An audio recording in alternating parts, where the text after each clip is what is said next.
Welcome back mga kaaldab. Ito na naman po ang inyong lingkod, si Mr. Destiny at magbibigay po tayo ng pinakamainit na update po ngayon sa social media mga kaaldab. Ito yung nakakatuwa po dahil kahit sabihin na natin na hindi na nakikita sina Alden Richards at si Maine Mendoza, napag-uusapan pa rin po ang Aldab.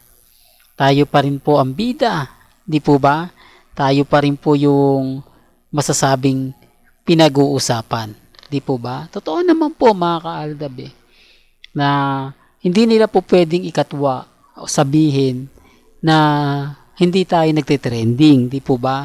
Ito kasi ngayon ang pinagpipilitan ng mga cut din. Wala na nga po raw aldab. Tapos na nga po raw ang aldab at wala na nga po raw relasyon sila Mengay at si Alden Richards. Wala namang pong pilitan, di po ba? Lagi ko naman pong sinasabi sa inyo, may mga bagay-bagay po na kailangan nating ipaliwanag. Kailangan nating sabihin, kailangan nating iparamdam.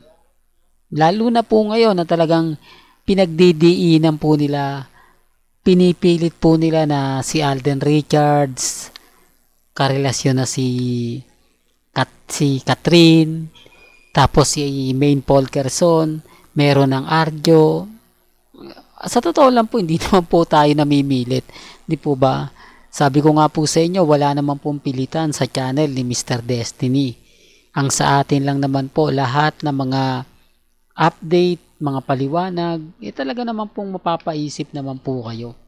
Di po ba? Hindi naman po tayo yung tipo na kailangan ganito, kailangan maniwala kayo sa mga sinasabi ko. May kanya-kanya tayong pananaw.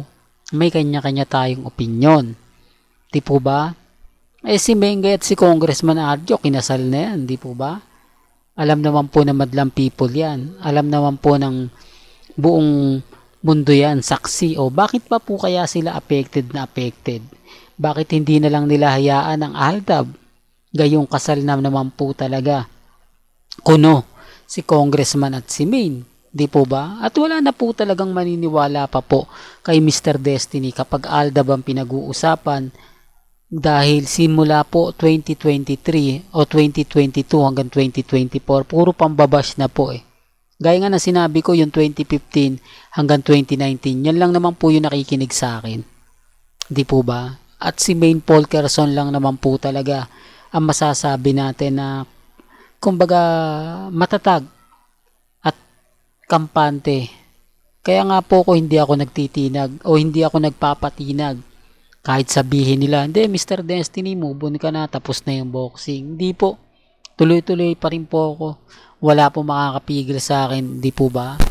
Pero bago nga po pala natin ituloy etong magandang update natin, kung bago ka lang sa channel na to, at isa kang true-blooded Aldab Nation na nagmamahal kila Mengay at Isoy, tama po ang channel na pinuntahan mo, kaya consider na po kitang bagong subscriber at huwag mong kalimutang i-share ang mga video po natin sa mga mami, sa mga titas at sa mga senyor. Sa totoo lang po, si Alden at si Maine sapat na para sa Aldab. Hindi po kami nagpapatinag at kampante.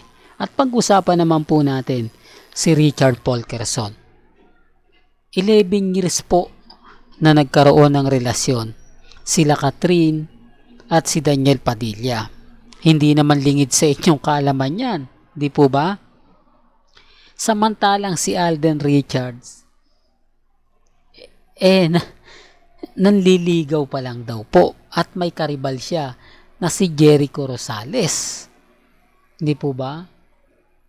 Di po ba? Totoo naman po Tapos ang issue po mga kaaldab, sinasabi nila na kumbaga tuloy-tuloy na yung kasal.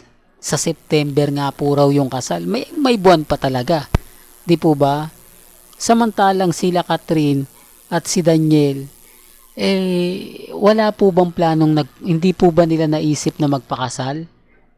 Di po ba? Pero ang alam ko, balita ko talaga, kinasal na po sila Catherine at si Daniel Padilla. Kaya lang secret wedding. Hindi siya, kumbaga pinaputok lang talaga. Kumbaga parang magkakaroon pa siya ng second na Ingrande. Yan ay base lang naman po sa mga nakakalap kong impormasyon. Kaya ako sinasabi yan para din po sa mga dumadaan. Kasi kung titignan nyo kay Alden, baguhan pa lang.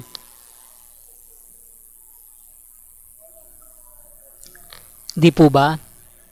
Pero yung mga bali-balita, ikakasal na. Samantalang yung 11 years, hindi nga po daw nagpakita ng kasalan. Yung 11 years, hindi man lang daw po nagparamdam. Hindi po ba? Na magpapakasal. Hindi, sinasabi ko lang po ito para lang po klaro. Sinasabi ko lang po ito para lang po sa kaalaman ng lahat. Kaya nga sabi ko sa inyo, hindi ako nagpapatinag. Hindi ako nagpapaapekto.